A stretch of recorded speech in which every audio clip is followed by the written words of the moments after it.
क्या जो मैं समझा हूं संजय की, जो एक तो ये विजयी रथ जो लगातार बदस्तूर चलता जा रहा है बीजेपी का, और उसके साथ दबंगई बीजेपी की, क्या वो दरअसल विपक्ष को मजबूर कर रही है साथ आने के लिए? आप किस तरह से देख रहे हैं इस घटनाक्रम को?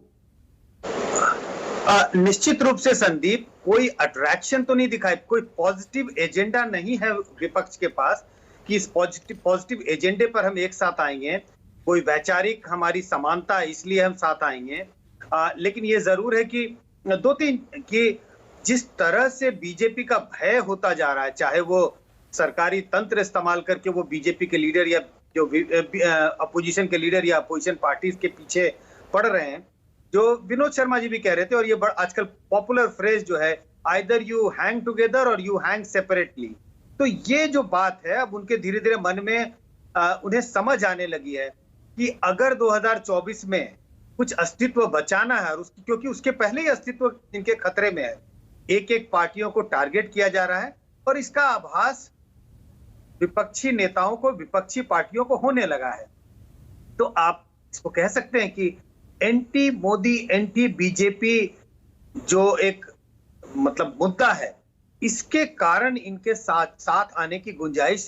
पर जब हम साथ की बात करते हैं, दो चार दलों से काम नहीं चलेगा कि जी आरजेडी जेडीयू साथ आ गए, कांग्रेस ने समर्थन दे दिया, वाम खेमा हो गया। ममता बनर्जी का क्या, नवीन पटनायक क्या तटस्थ भूमिका में ही चलते रहेंगे सुविधा के हिसाब से? जगनमोहन रेड्डी क्या करेंगे? केसीआर मानेंगे क्या?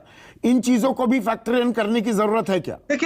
देखिए, मुझे लगता है कि हम बार बार इस बात का जिक्र करते हैं, विपक्षी एकता।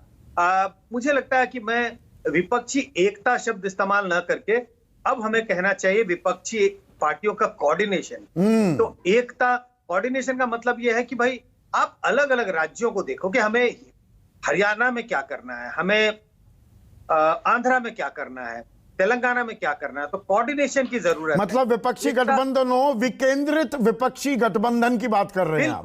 बिल्कुल। डिसेंट्रलाइज अपोजिशन कोऑर्डिनेशन, यूनिटी बहुत मतलब एक ऐसा वर्ड लिखता है जैसे यूनिटी एक कि भैया अपना अपना घर संभालो, राष्ट्र के परिप्रेक्ष्य में हम साथ हैं, बाकी अपना अपना घर संभालो। और अगर आपने अलग अलग इलाकों में अपना अपना घर संभाल लिया और अपनी अपनी जमीन बचा ली, तो उसका जो कुल जोड़ जो होगा वो राष्ट्रीय परिप्रेक्ष्य में अपने आप दिखेगा।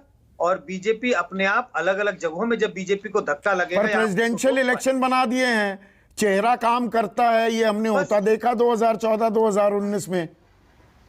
बस इसी ट्रैप में फंसने की जरूरत नहीं है, बार बार इस बात का जिक्र। और मुझे लगता है विपक्षी पार्टियों के बीच इस बात की बड़ी चर्चा होती रहती है कि चेहरा कौन होगा। मुझे नहीं लगता है कि चेहरा तलाशने की अभी कोई जरूरत है। ये जरूर है कि आप कुछ भी करें, चित भी मेरी पट भी मेरी, बीजेपी यही करेगी। चित भी मेरी पट भी मेरी का मतलब, अगर आपने कोई नेता नहीं चुना तो बीजेपी लगातार। पर नेता ना हो, सूत्रधार की तो जरूरत है। सूत्रधार भी कोई कबूल होगा सबको? सूत्रधार की जरूरत है, नेता की जरूरत नहीं है। इसी के लिए मैंने कहा कोऑर्डिनेशन की जरूरत है। तो अगर कोऑर्डिनेशन की जरूरत है तो आप एक कोऑर्डिनेशन कमिटी बनाइए। एक सिंगल सूत्रधार की भी जरूरत नहीं है, आप 3-4 लोगों की कमिटी बना सकते हैं, जिससे किस इलाके में, मतलब किस राज्य में कैसा गठबंधन हो, किस तरह से सीटों का बंटवारा हो, उसकी देखरेख करें। तो अगर आप एक चेहरा भी लेके आएंगे तो भी आपके लिए मुश्किल है, क्योंकि प्रेसिडेंशियल इलेक्शन में प्रधानमंत्री मोदी के सामने किसी भी नेता का टिक पाना बड़ा मुश्किल है। बिल्कुल। और नहीं, पर इस